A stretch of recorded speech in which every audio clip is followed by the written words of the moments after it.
Acordo de manhã para prosear no mundo do campo, as notícias escutar. Vem com a gente em toda a região com o seu programa Paracatu Rural. Tem notícias, informação e o mais importante, sua participação. Programa Paracatu Rural. Programa Paracatu Rural. Olá, amigo produtor, aqui é o Brandalize no Minuto do Produtor. E como sempre, começamos com o comentário da soja. Ontem tivemos um susto grande aí, com Chicago trabalhando em alguns momentos até com 50 pontos de baixa, por até mais, em função da reação da China aí, frente às medidas que o Trump vem tomando nos Estados Unidos com as taxações aí que está fazendo contra produtos chineses. A China reagiu aí com taxação da soja em 25%, a soja importada dos Estados Unidos, mas os chineses são espertos, né? Porque a maior parte da soja que eles vão usar esse ano, eles já compraram, então o volume de impacto que vai ter essa taxação é mínimo. De agora em diante as compras serão no Brasil, mas o mercado reagiu forte para baixo e depois ele acabou começando a reavaliar a situação e no final do dia estava com perdas menores aí na faixa de 10, 12 pontos. Se amenizou durante o pregão, justamente porque o chinês também não tem muito o que fazer, né? Porque se for ver no médio e longo prazo, eles dependem da soja americana, né? Eles importam 35 milhões de toneladas de soja dos Estados Unidos, mais umas 55 do Brasil, só aí são 90 milhões. No caso, que nem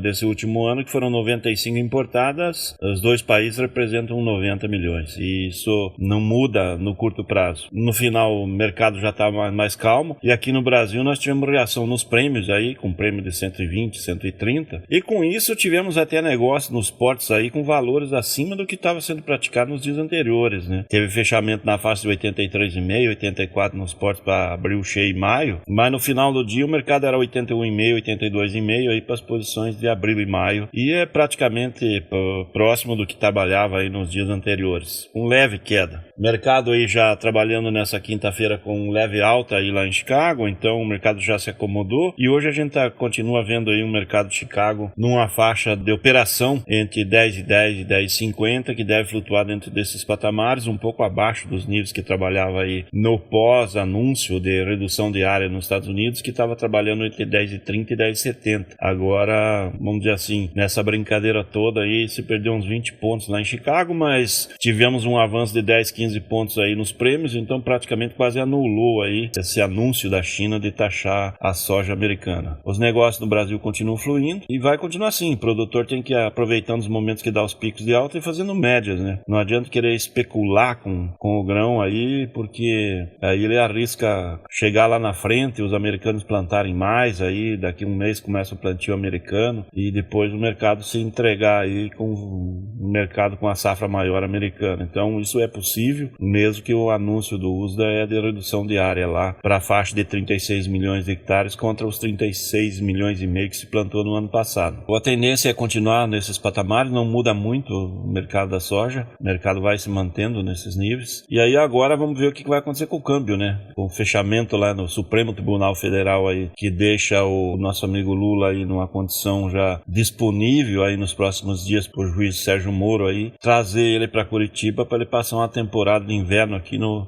Espado Moro. O mercado do milho também sofreu abalo lá em Chicago, porque o milho também foi taxado lá na China, o milho importado pelos chineses, de origem americana também foi taxado, a exemplo da soja, mas depois do decorrer do dia aí, o mercado começou a olhar, a gente já anunciou aí, China praticamente não compra milho americano, então isso aí foi só um movimento aí para pressionar os americanos, porque não afeta em nada a exportação americana. A exportação americana de milho, ela é vinculada a três grandes compradores principais, que são Japão, compra 15, 16 milhões de toneladas, até um pouco mais projetado para esse ano, México com 16 milhões e meio previsto para esse ano, e a Coreia do Sul aí na faixa de 7, 8, 9 milhões, depende do ano. Ou seja, esses três países importam dos Estados Unidos 40 milhões das 50 e poucas que os Estados Unidos vendem. Então, o domínio é desses três países e a China não está presente nas compras. Os chineses importam de milho, praticamente o grande volume é da Ucrânia Ucrânia, que é onde eles também financiam a safra dos ucranianos e eles levam o milho lá. Então o milho também já mostrando aí uma leve recuperação lá em Chicago, mas também trabalhando com patamares um pouco abaixo do que vinha anteriormente. Aqui no mercado brasileiro, os grandes compradores seguem retraídos fora do mercado, olhando para a safrinha, o clima da safrinha segue favorável e já vamos andando aí para se aproximar do meio do mês de abril, que é um período importante aí, porque as lavouras do centro-oeste vão entrando em florescimento e nessa fase aí, se tiver com chuvas, vai dando sinais de que vai garantir uma colheita aí lá na frente, a partir do final de maio e junho, que deve se concentrar as colheitas. Ou seja, mais algumas semanas aí de tempo favorável como está, já vai garantir uma grande safrinha, porque a gente viu aí na maioria dos locais o plantio se deu igual e em alguns casos até maior aí, com o milho se estendendo o plantio aí até em alguns casos até no começo de abril, né? Aqui no norte do Paraná teve plantio de milho até nesse começo de abril, então se o clima seguir favorável, vamos ter uma grande safrinha. Então, esse é um alerta para o produtor, porque o mercado de exportação segue na faixa de 35, 36 reais aí nos portos e o mercado interno está na faixa de 39 a 41 junto às indústrias consumidoras, ou seja, está na faixa de 5, 6 reais mais valorizado no mercado doméstico que na exportação. E para a safrinha nós vamos ter que ter exportação, né, que vai colher 60 a 65 milhões de toneladas e o Brasil consome aí umas 35, 40 no segundo semestre ao começo do ano que vem, então está sobrando milho que vai ter que ser vendido e a comercialização na exportação está lenta, então muita atenção aí para não correr riscos. As cotações são boas, então o produtor vai ter um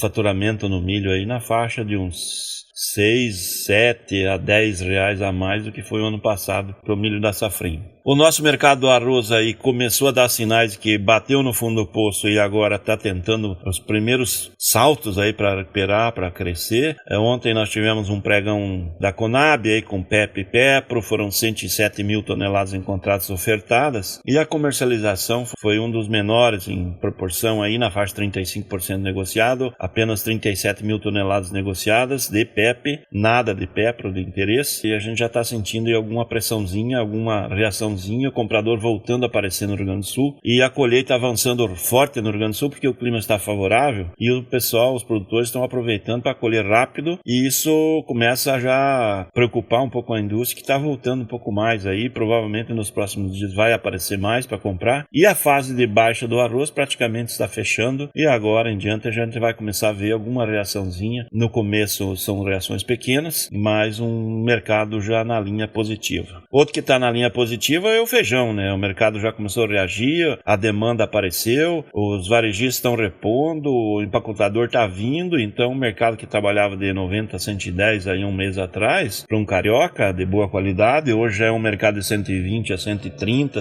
até 140 reais e podendo ir um pouco além aí nos próximos dias, porque está tendo uma demanda forte e a oferta é limitada, né? Então, essa é uma boa notícia para o setor do feijão, que até agora em diante a tendência é trabalhar com cotações médias maiores, porque o consumidor está preparado para pagar na gôndola aí na faixa de 5 reais o quilo aí sem problema nenhum, que vai dar aí níveis aí de 150 a 180, talvez em algum momento até 200 reais ao produtor nos próximos meses. Mercado começando a ser favorável por feijão também. É isso aí, amigo produtor, aqui foi o Brandalize no Minuto do Produtor. Um grande abraço a todos, até o próximo.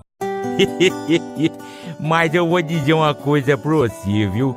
Se quiser colocar propaganda sua aqui nesse programa, eu vou dizer um negócio, você vai ter um resultado bom demais, senhor. Isso mesmo, é facinho, senhor. Você pode entrar em contato com os meninos ligando o telefone deles, é o 38, é o 991810123, bem fácil. É muito bom porque aí a sua empresa vai sair dentro de um programa que é ligado aí ao homem e pra mulher do campo. É bom ou não é, só?